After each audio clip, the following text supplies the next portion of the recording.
Good morning बच्चों। अब हम लोग फिर से अपनी ऑनलाइन क्लासेस आरंभ करेंगे ना।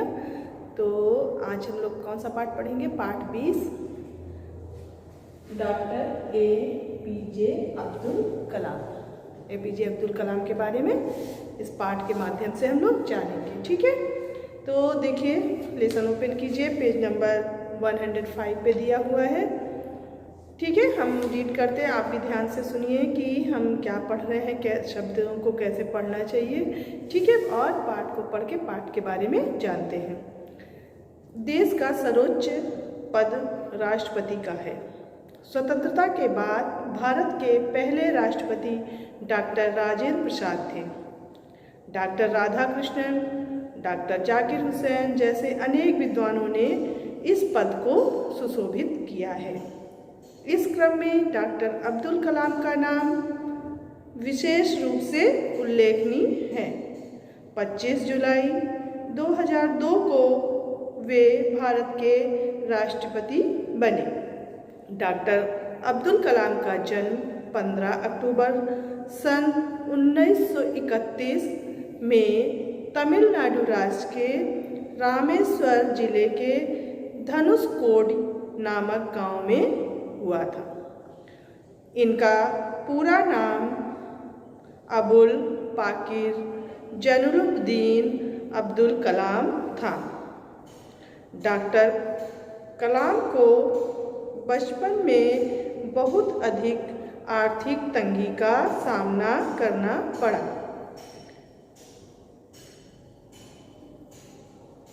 स्क्वाड मिशनरी हाई स्कूल से हायर सेकेंडरी करने के बाद आगे की पढ़ाई धन के अभाव में रुक जाती, लेकिन कलाम के दादाजी ने घर में पड़े लकड़ी के तख्तों से एक नाव बनवाई। उसे किराए पर चलवाकर कलाम की पढ़ाई के लिए धन की व्यवस्था की। कलाम ने इस धन से तिरुचिरापल्ली के सेंट जोसेफ कॉलेज में प्रवेश लिया। प्रतिभा के धनी कलाम ने प्रथम श्रेणी में परीक्षा उत्तीर्ण की। पढ़ाई खत्म कर कलाम ने नौकरी की सोची। इसी दौरान एक दिन वे अखबारों की छटनी कर रहे थे कि उनकी नज़र अंग्रेजी दैनिक पत्र हिंदू में प्रकाशित एक लेख पर पड़ी। लेख का शीर्षक था शिफ्ट फायर, अर्थात मंत्र बाण। शिफ्ट फायर एक आग्नेयास्त्र था जिसे द्वितीय विश्व युद्ध में इस्तेमाल किया गया था।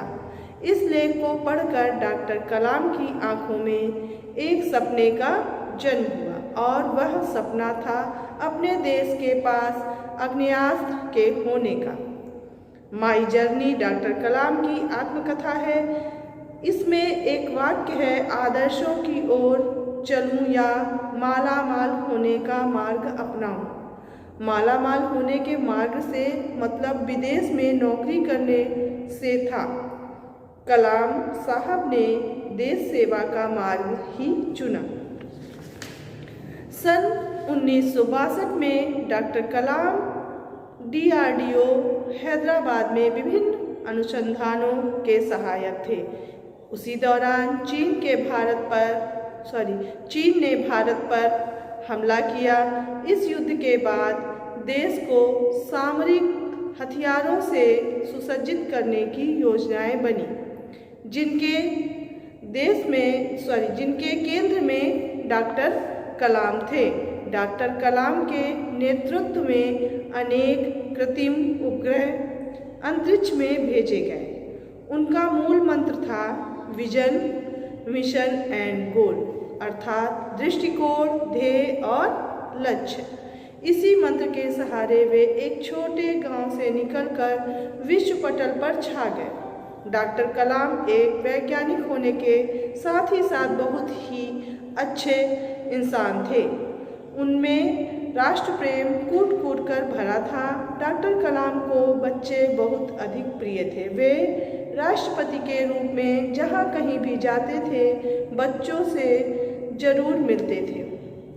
बच्चे उनसे ढेर सारे सवाल पूछते थे और वे उनके बीच में बच्चे बनकर उतने ही प्रेम से उत्तर देते थे। भारत के नवनिर्माण की एक नई रूपरेखा प्रस्तुत करने वाले और बच्चों को निरंतर प्रेरणा देने वाले डॉक्टर कलाम को सत सत नमन। इस पाठ से देखिए एक शिक्षा हमको क्या लेनी चाहिए, महापुरुषों के जीवन से प्रेरणा लेकर हमें उनका अनुकरण करना चाहिए। यानी कि जो भी महापुरुषों की जीवनी हम लोग अपने पुस्तकों के माध्यम से पढ़ते हैं उन्हें हमें क्या करना चाहिए, उनसे सीखना चाहिए, उनके तरह बनने की कोशिश करनी चाहिए। देखिए बच्चों, आपके पाठ में कुछ शब्दार्थ दिए हुए हैं। यहाँ शब्दों से दोस्ती, इसे आपको अपनी कॉपी में लिखना है। ठीक है, इधर भी दिए हुए हैं, इन्हें अपने कॉपी पे लिखकर इन्हें अच्छे से याद कीजिए। ये आपका होमवर्क है। ठीक है बच्चों, तो आज के लिए इतना ही।